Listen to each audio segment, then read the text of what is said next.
Good morning students. आज का अपना टॉपिक है अपूर्ण भविष्यत काल।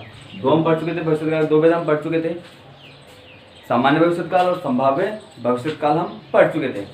इसका भविष्यत काल का थर्ड भेद है या तीसरा भेद है अपूर्ण भविष्यत काल। अपूर्ण काल क्या होता है? जो पूरा नहीं होता। अपूर्ण का क्या अर्थ होता है? जो पूरा नहीं होता। इस अर्थ में अगर हम इसकी परिभाषा लें तो क्या होगा? इस काल में काल के इस रूप से यह ज्ञात होता है कि कार्य भविष्य में होता रहेगा। यानी अपूर्ण भविष्यत काल से क्या क्या हमें क्या पता चलता है कि जो कार्य है वो भविष्य काल में भी चलता रहेगा, वो पूरा नहीं होगा। वो किस में आता है? अपूर्ण भविष्यत काल। वापस रिपीट कर रहा हूँ, इस काल के इस रूप से ज्ञात होता है कि कार्य भविष्य में भी होता रहेगा।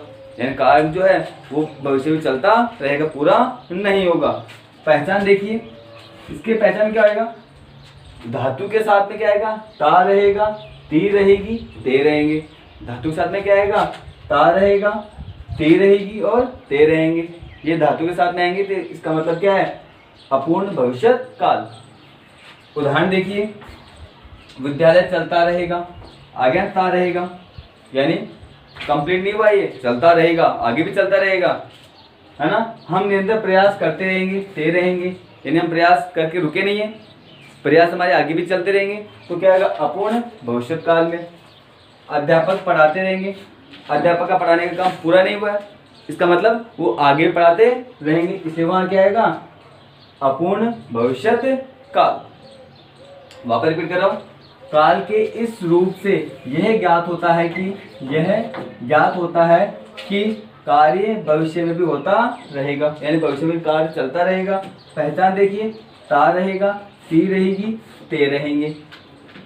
उदाहरण देखिए, विद्यालय चलता रहेगा, ता रहेगा, हम निरंतर प्रयास करते रहेंगे और अध्यापक पढ़ाते रहेंगे। ये सब किसके उदाहरण है? अपूर्ण भविष्यत काल के। ये हमारा अपूर्ण भविष्यत काल जो है वो समाप्त हो गया है।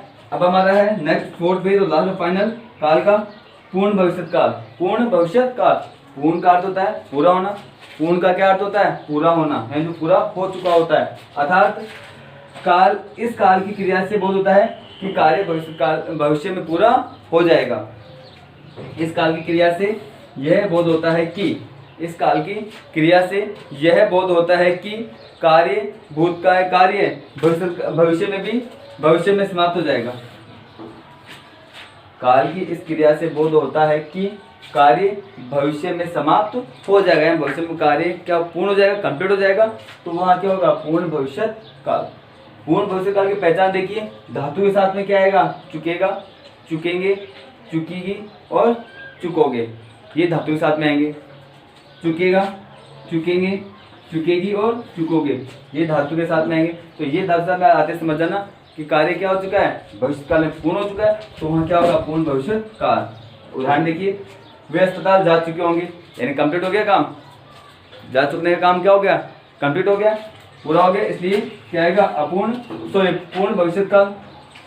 मोहन का मकान बिक चुका होगा, मोहन का मकान बिक चुका होगा, ये मकान क्या हो गया?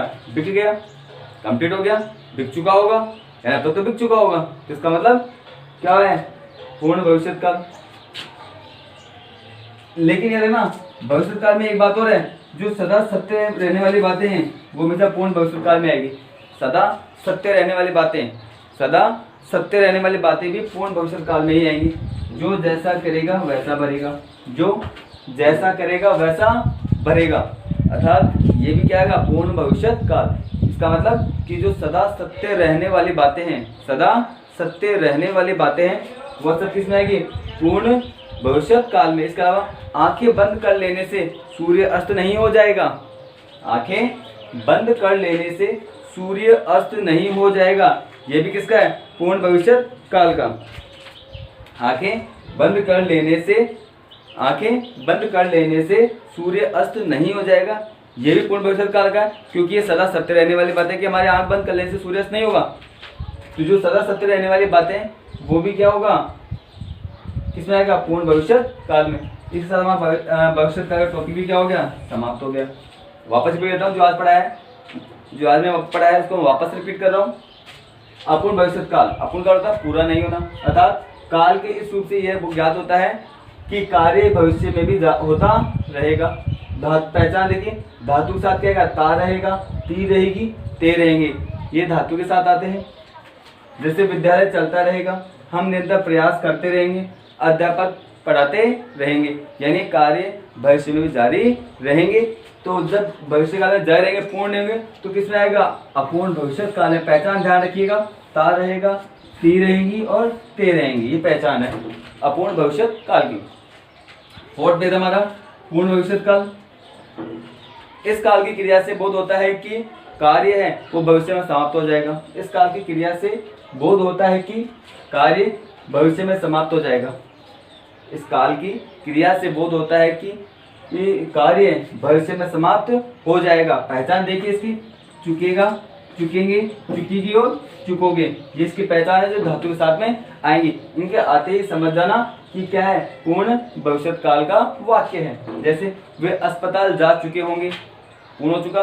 मोहन का मकान बिक चुका होगा, ये पूर्ण भविष्य काल का। पूर्ण भविष्य काल में एक बात ध्यान रखने योग्य है कि वो क्या है कि जो सदा सत्य रहने वाली बातें, सदा सत्य रहने वाली बातें भी किस में आती हैं, पूर्ण भविष्य काल में, जो वह सत्य रहती हैं। जैसे जो जैसा करेगा वैसा भरेगा, जो जैसा करेगा वैसा भरेगा, ये भी किस में आएगा, पूर्ण भविष्य काल में। आंखें बंद कर लेने से सूर्यास्त नहीं हो जाएगा, आंखें बंद कर लेने से सूर्यास्त नहीं हो जाएगा, ये भी किस में आएगा, पूर्ण भविष्य काल में, क्योंकि सदा सत्य रहने वाली बातें हैं। अब बोर्ड एग्जाम में क्वेश्चन किस टाइप से आता है, देखिए बोर्ड एग्जाम में क्वेश्चन आता है काल कारक और वाच्य का एक क्वेश्चन आता है, काल कारक वाच्य का 3 मार्क्स का क्वेश्चन आता है, और सीधे सीधे आएगा एक सेंटेंस दे देंगे, काल कौन सा है, वाच्य कौन सा है और कारक कौन सा है। लेकिन कई बार इनकी परिभाषाएं पूछ लिया करते हैं, कई बार इनकी परिभाषा भी पूछ लेते हैं। जैसे अपूर्ण भविष्य काल को परिभाषित कीजिए, पूर्ण वर्तमान काल या अपूर्ण वर्तमान काल को परिभाषित कीजिए, हेतु मजबूत काल को परिभाषित कीजिए। तो हमें हर प्रकार से प्रिपेयर रहना है एग्जाम के पर्पज से, ठीक है। ये हमारा भविष्य काल और काल का टॉपिक आज समाप्त हो गया है, ठीक है। बाकी नेक्स्ट टॉपिक नेक्स्ट क्लास में।